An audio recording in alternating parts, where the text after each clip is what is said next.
Sometimes, one video isn't enough to fully cover a topic. There is often just too much to talk about.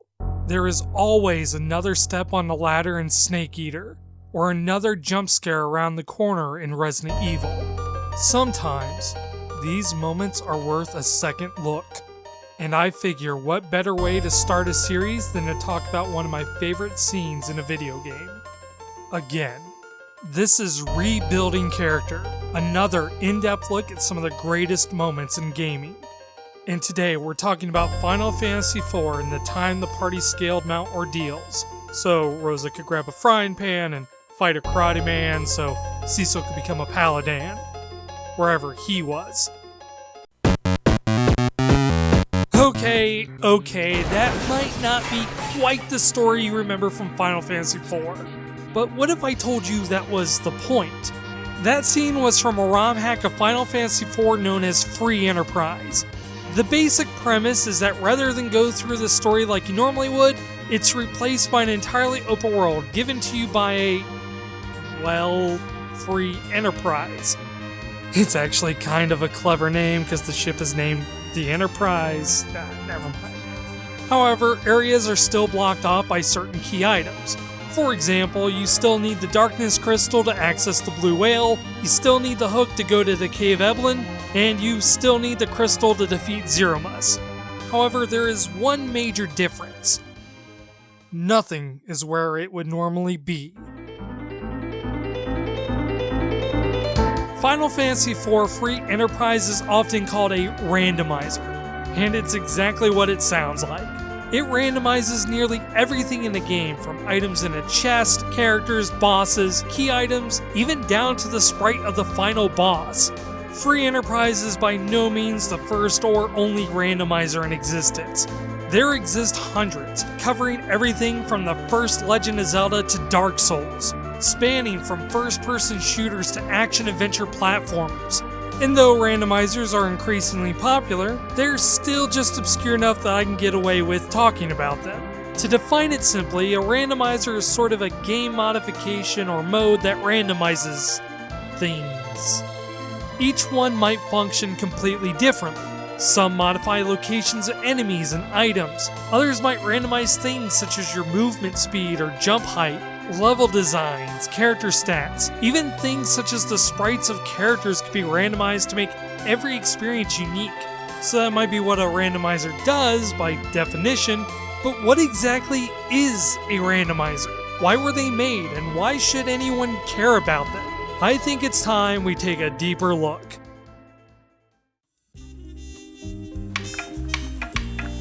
Greetings and welcome to SoberDwarf, and this is a design documentary thing, an in-depth look at a game's history, design, and legacy.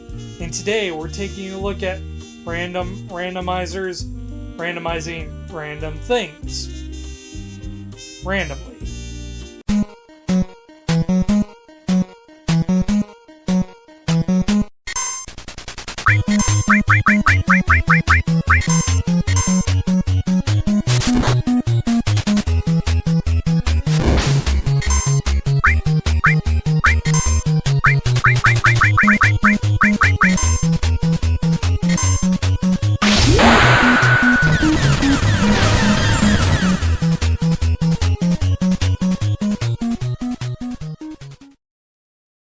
Long before video games even existed, there has always been some random element included in most games. From dice rolls to actual weather, there has always been factors beyond our control that have altered the outcome in some way. In video games now, there are plenty of random elements that exist to keep the game from feeling the exact same every time we play it.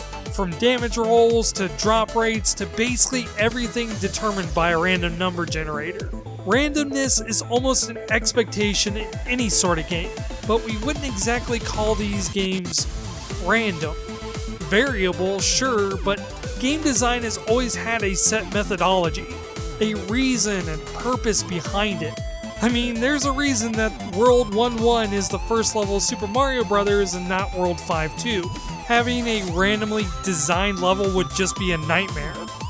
When a game seems like it is random, it's often the conceit of the gameplay itself. The concept of a roguelike, or for the genre purist out there, procedurally and randomly generated resource item management exploration simulations that may or may not feature tile-based movement, permadeath, or strictly copies the elements of the game Rogue but is rather an interpretation of a philosophical design.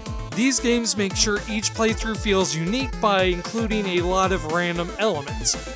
On the surface, these games might seem functionally similar to a randomizer. With both roguelikes and randomizers, you're given a value, often called a seed, that places items and enemies, possible objectives, and setting different variables. Like most games, the goal is to complete it, but the difficulty might be easier or more challenging depending on what's seeded. However, the two serve entirely different purposes. Roguelikes are often challenging, but the gameplay itself is usually rather simple. More often than not, you don't have to have a certain item to complete the game, but instead are given a different set of tools each time to complete the game. Randomizers aren't games in themselves, but instead completely change how the original game works. These games are often designed with a certain expectation in mind, that you'll have certain weapons, tools, or skills at your disposal, but also that you'll have these at your disposal at certain times. A randomizer often, randomizes these things completely. In The Legend of Zelda, the game generally expects you to have a sword, which is why design-wise, it's right there available from the start of the game. But what do you do when the wooden sword is replaced by a rupee moblet? Well, you go look for the wooden sword elsewhere, having to navigate these early sections of the game without having a way to fight enemies. Once you get the sword, you're off to the first dungeon, like you normally would, but there's no promise that it would be at the same place either. All the items and dungeons might be completely shuffled, but for the most part, items and levels that are required are still required. They just might not be in the same place. In fact, it's entirely possible that an item that you would need to complete an earlier dungeon might be in a later dungeon, which would then often require you to go back to the original and finish it. Effectively, randomizers add a treasure hunting element to the game. That isn't always the case though. For example, a Pokemon randomizer makes the gameplay differently than a Legend of Zelda randomizer. A Pokemon randomizer might change everything from the Pokemon you have to start with to what you find in the wild, all the way to changing the Pokemon's moves, types, and stats, as witnessed here by this Magikarp that knows Mimic and Ice Punch. That's probably normal. Well, actually no, it's a fire type. You know, if you think about it, it seems like almost any game could have a randomizer made for it. The Punch-Out randomizer changes everything from an opponent's AI to the length of rounds. There's even one for Mega Man 2 that turns it into a challenge mode where you have to see how many randomized screens to get through. Even Castlevania 2 has a randomizer, and that game didn't make any sense to begin with. Oh no.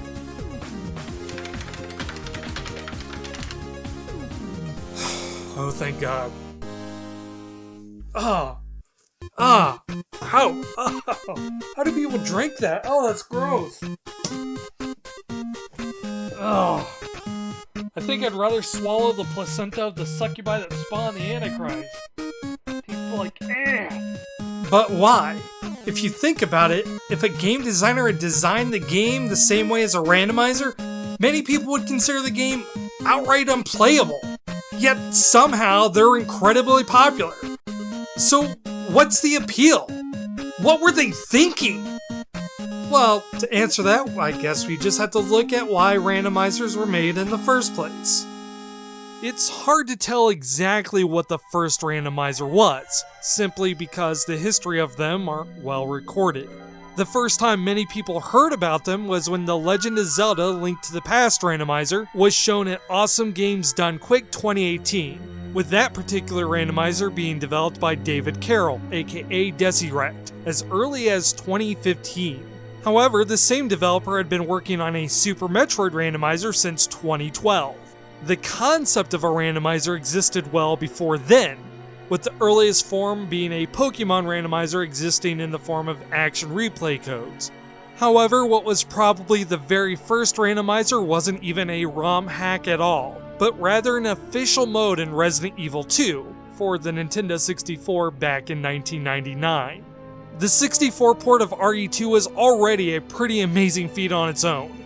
It was a 2-disc PlayStation 1 game with nearly a gigabyte of data compressed onto a 64 megabyte cartridge, and was somehow not only playable, but quite possibly one of the better ports of the game, featuring a higher resolution, new costumes and notes, and as mentioned, it features a randomizer mode, which is unlocked after you complete the game once. It was a natural evolution to the arranged mode that was found in Resident Evil Director's Cut, where items were just placed in different preset locations.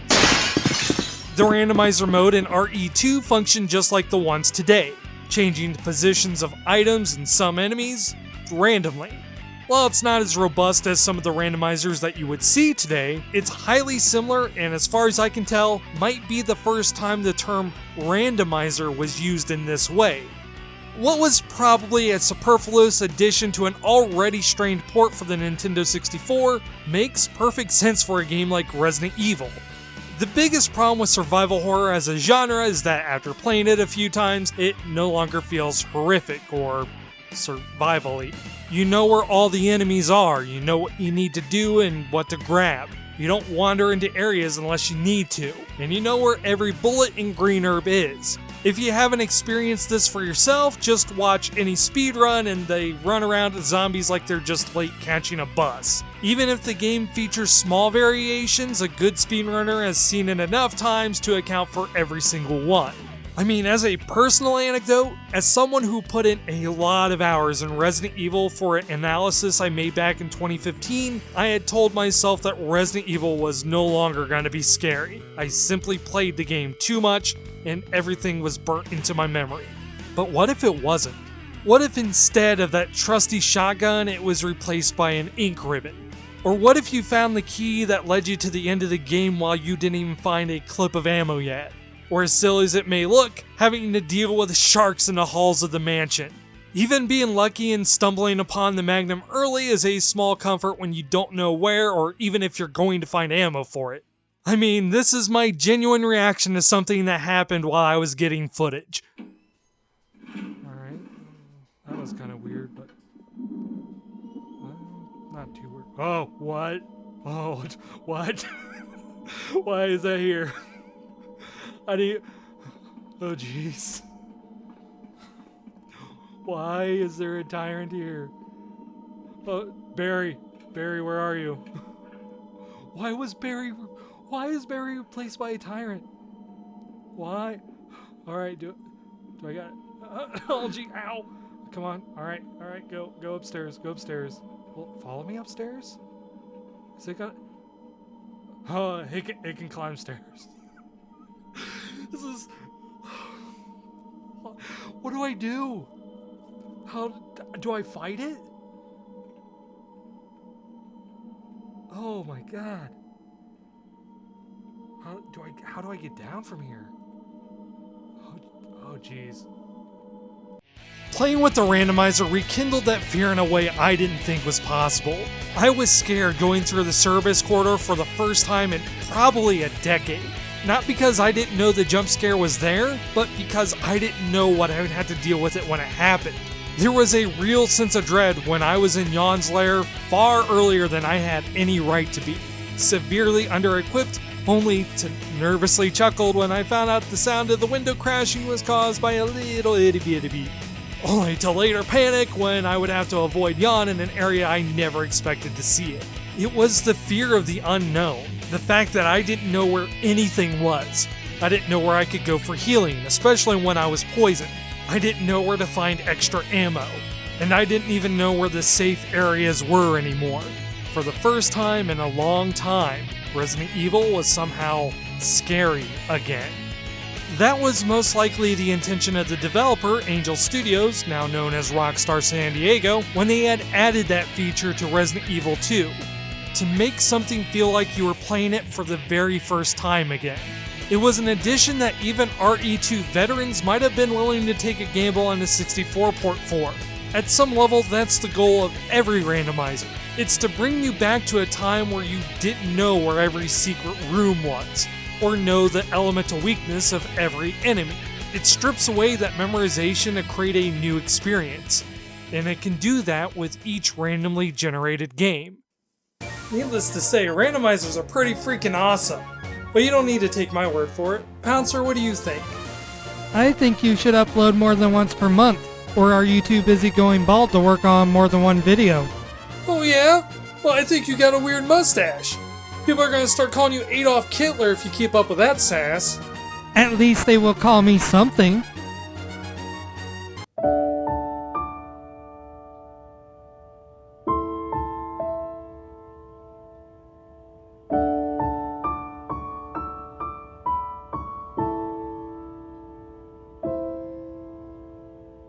Alright, so maybe it was just that one instance that the randomizer changed the game. But it couldn't do that with every game. The only way to figure it out is by trying it out on one of my favorite games of all time. That's right, Final Fantasy Tic Tacs. The game starts off as you would normally expect, though when a game is randomized, you're probably doing it wrong in that case. However, once you get in combat, that's where you start to notice the differences. Like, I expected certain characters to maybe have different jobs, maybe even different abilities, and it was, so yeah, you know what, that's pretty standard. But maybe what I didn't expect is the black mages now have a rule where they literally can't move! I'm not even joking here. Rad over there still has spells and can even cast rays, but apparently the Order of Mages require you to become paraplegic to cast a fireball. And the worst part is, I knew this, and I still died to them. Now all I have to do is compare it to Dark Souls, and then I can be a real game journalist.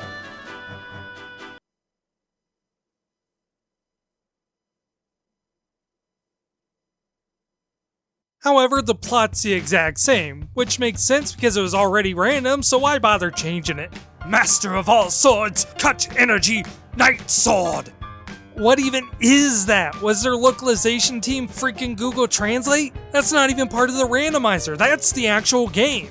I love how a critically acclaimed game, named as one of the greatest games of all time, has the same localization effort as one of those bot-made YouTube videos. Why am I even working this hard? Final Fantasy Tactics Best Game for Game. This is non-alcoholic short remembering you that learned memories builds person.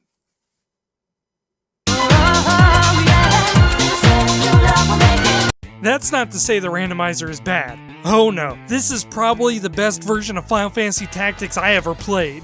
If you happen to play this game at any point in your childhood, there's probably one scene that has stuck with you. Tough. Don't blame us. Blame yourself or God. And that line hasn't changed either. In fact, only one small thing in the scene has changed, and let's see if you notice it.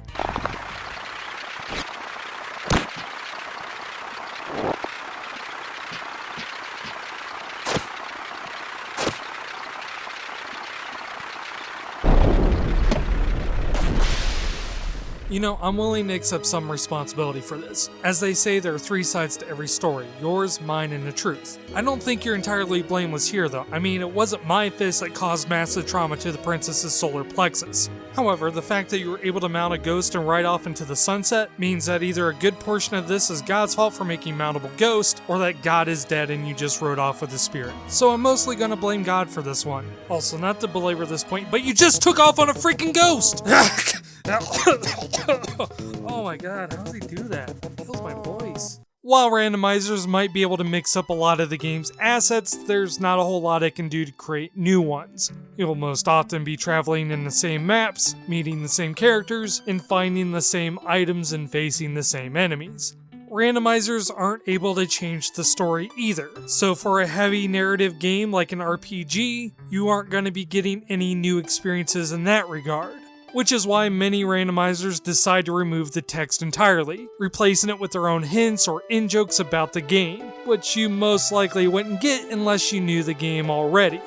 In fact, in most ways, you actually need to know the game, sometimes intimately, in order to fully enjoy a randomizer.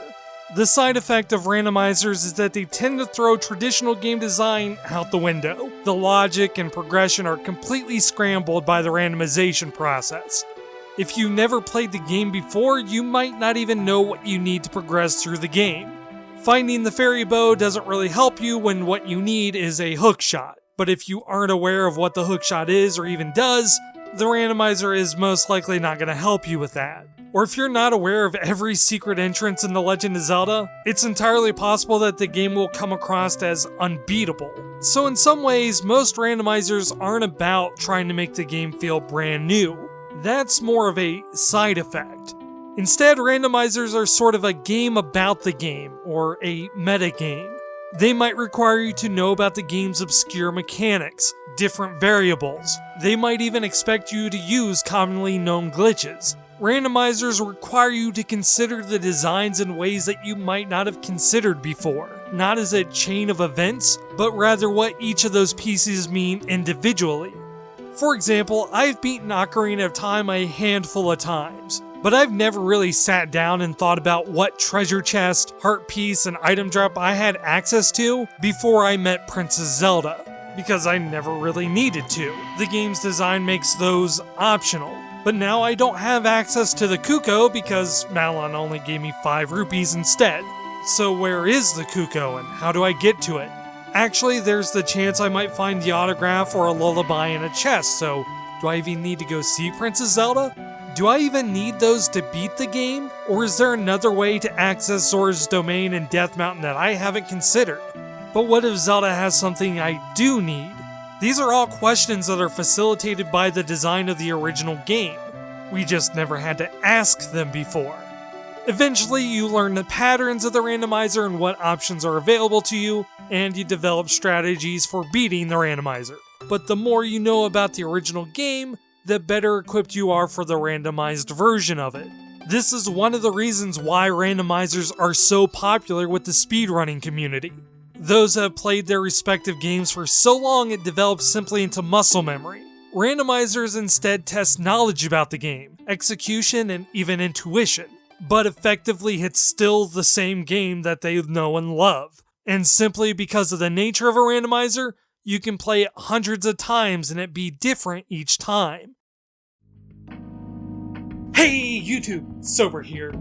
Randomizers have become so popular with speedrunners that they often gather together to race randomizers, sometimes even holding tournaments. They are running. Literally.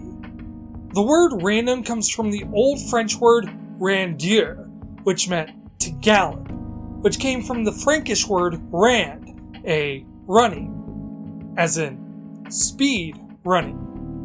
In fact, random didn't mean random at all, but instead in the 14th century it was about speed or force.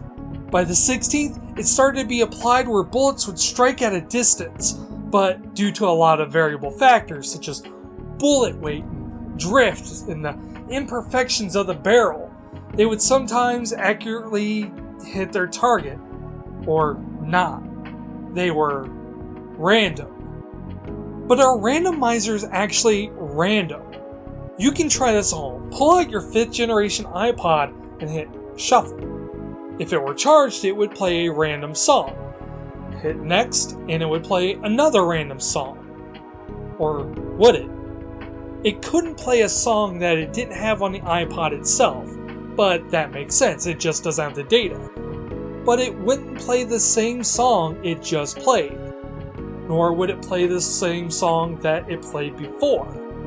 If you had 100 songs, there would be a 1 in 100 chance it would play the same song or the song before, maybe even a greater chance to play a song in the same album, the same composer, maybe even the same genre. And it usually did. But that didn't seem random. So Apple actually had to create an algorithm to make it less random to seem more random. Randomizers run into the same problem. If randomizers were truly completely random, most of the time they would be unplayable. You could have a game where the item needed to defeat Ganon was in the room behind Ganon.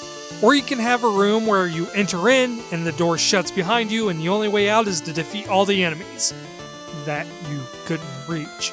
If you had a randomizer from Ocarina of Time that would spawn the Kokiri sword anywhere, then the majority of the time you wouldn't be able to play the game at all, simply because you couldn't get out of the forest.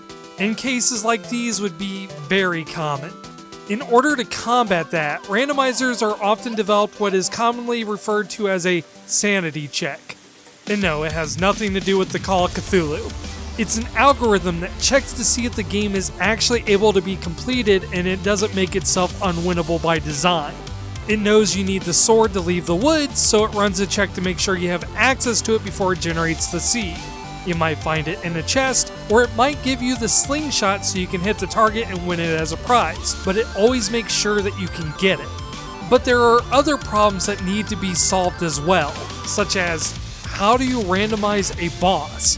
If you put an endgame boss near the start of the game, a party wouldn't normally be able to handle it, even if they stumbled on some incredibly powerful gear early on.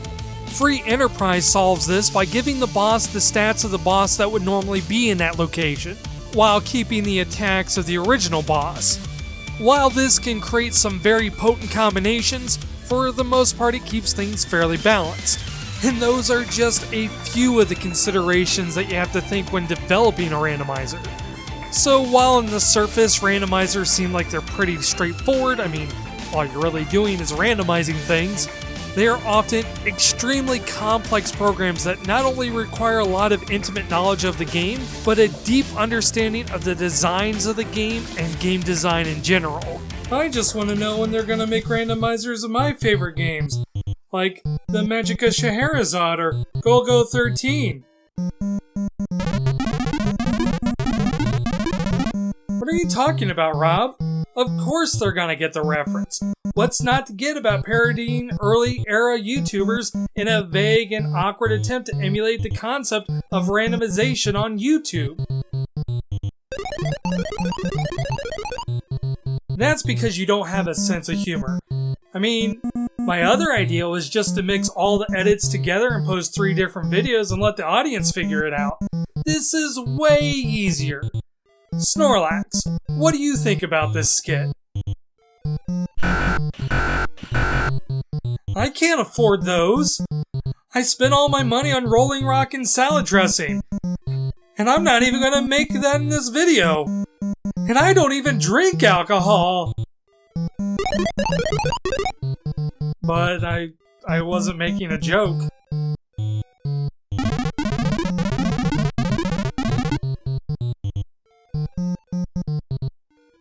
The best thing about randomizers, though, isn't how they make everything old feel new again, or even the designs, but rather just how inclusive they are. It might seem like something that you would primarily see in the speedrunning community, but more often than not, you're not going to be required to make frame-perfect sub-pixel jumps. Yes, if you never played Link to the Past before, you're not going to have an easier time playing with a randomizer. And Dark Souls is still Dark Souls. However, if you already know the game's mechanics and general flow, randomizers don't necessarily make the game more difficult, just different. Some seeds might make the game more challenging, just as there are those that might make it easier. But on a fundamental level, it's still about exploring a game, just in a different way. Some of the more popular randomizers actually allow you to adjust how much deviation there is. For instance, going back to the original Legend of Zelda, if the idea of going throughout the entire game without a sword seems incredibly stressful and not at all fun, and trust me, I don't blame you, you can toggle whether or not the beginning sword cave is shuffled within the algorithm. Really, if you just want the experience of playing through the game completely vanilla, save for the fact that you want to experience searching for the secret areas like you did 30 years ago, that is entirely possible with a randomizer. Similarly, if you are interested in playing through the Ocarina of Time randomizer but aren't interested in glitching, you can disable the expected glitches and it will generate a game where none of them are required. Or if you want to just go completely crazy and randomize absolutely everything, that's fine too. For crying out loud, there are randomizers that allow you to play a version of Super Metroid and Link to the Past in the same game, with one item that you find carrying over to the other. Just in case playing one randomized game at a time wasn't enough. It's about catering the experience to your own taste, configuring it in a way that you are going to have the most fun with it, whether that be casually or competitively. It's hard to say what the future is for randomization. Though they might have existed for the past 20 years, their popularity has only grown in the past few, with more and more entering development each month. Who knows what games might find new life this way, or how exactly they'll be randomized. It's entirely possible that we'll see randomization become a common feature among more modern games, the same way it caters to the speedrunning community. Maybe even a random games done quick might exist in the near future, or it might always be a small yet very devoted subculture to gaming. It's hard to say, after all the future is unknowable, malleable, and sometimes even random. That's why I rate Randomizers a salad dressing out of 10. Like salads, video games are good for you and already come in a wide variety of options, and they are fine to eat on their own. However, every now and again, eating the same salad will eventually get boring. But with the introduction of salad dressing, you can add a new way to enjoy something you've enjoyed before, with a variety of options and different flavors that you can find a combination that you like. But if you aren't a fan of the salad, it doesn't really matter what dressing you put on it, it's not going to improve it.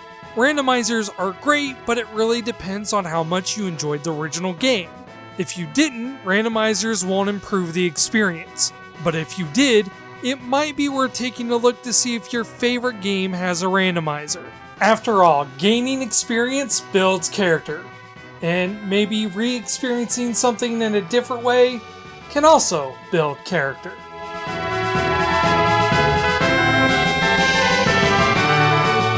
Thanks for watching. I hope you enjoyed this really silly episode.